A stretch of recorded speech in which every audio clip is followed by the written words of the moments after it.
Hello everyone, আসসালামু আলাইকুম। Welcome to our today's video. আজকে আমরা অনেক দিন পরে একটি রাইডে যাচ্ছি। আমাদের সম্পূর্ণ এক্সপিরিয়েন্সটি দেখতে পুরো ভিডিও জুড়ে আমাদের সাথেই থাকুন। ইয়ো, আমরা এখন কোথায় যাচ্ছি? We are heading towards Dohar and this is our ride. অনেকক্ষণ বৃষ্টি ছিল, আমরা এখন দোহারের দিকে আগাচ্ছি। লেটস সি সামনে কি আছে ইনশাআল্লাহ।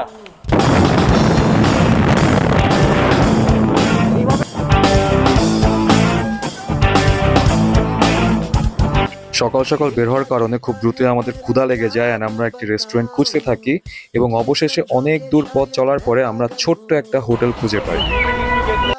এখানে খাবারের খুব বেশি অপশন না থাকলেও আমাদের সকালে নাস্তার জন্য যা প্রয়োজনীয় ছিল তা আমরা পেয়ে যাই, যা ছিল গরম গরম পরোটা এবং ডাল, ভাজি ও ডিম। পেটের মধ্যে জ্বলন্ত এই ক্ষুধার তাড়নায় খাবারগুলো আমরা খুব মজা করেই খাই। ওভারঅল খাবারগুলো খারাপ ছিল না, জায়গা অনুযায়ী ভালোই ছিল। খাওয়া দাওয়া শেষে আমরা আবারও এগিয়ে যাই আমাদের গন্তব্যের উদ্দেশ্যে। অবশেষে হাফ অ্যান আওয়ার রাইড করার পর আমরা আমাদের কাঙ্ক্ষিত লক্ষ্য অর্থাৎ মৈনট ঘাটে পৌঁছে যাই।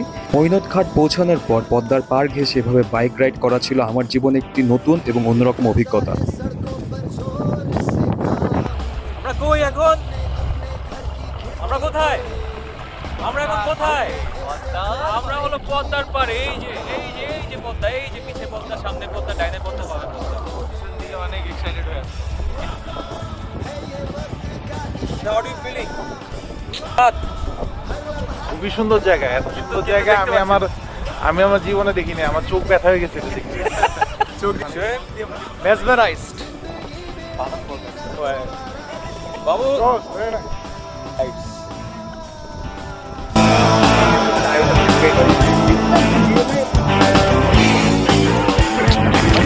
আমরা এখন যে জায়গাটায় আছি এটা খুবই সুন্দর।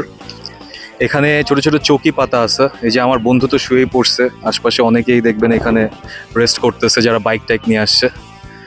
সো মৈনট ঘাট এখন আসলে বাইক নিয়ে আসার জন্য খুবই ভালো একটা ব্যবস্থা আর কি, রাস্তার বাইক নিয়ে ভালো মতো আসা যায়।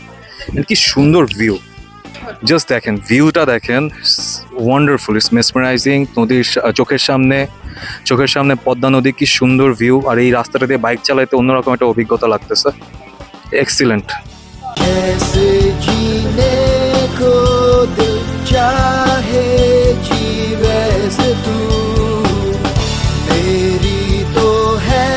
পাশের একটি চায়ের দোকান থেকে আমরা চা অর্ডার করে দেই। Thank you. তোমার নামটা কি? ইমারত আমাদের জন্য চা বানায় নিয়ে আসছে, এই যে সেই চা। বিশ্বাস করেন ভাই, এমন একটা ওয়েদারে নদীর পাড়ে বসে চা খাওয়ার অভিজ্ঞতা সত্যি অসাধারণ ছিল। Let's have it. চা হিসেবে ভালো। চা পান করার পর এভাবেই কিছুক্ষণ নদীর পাড়ে শুয়ে থাকি এবং বাতাস খাই এবং সময়টুকু কাটাই। আচ্ছা, এক্সপেকটেশন ভার্সেস রিয়েলিটি বলি একটা।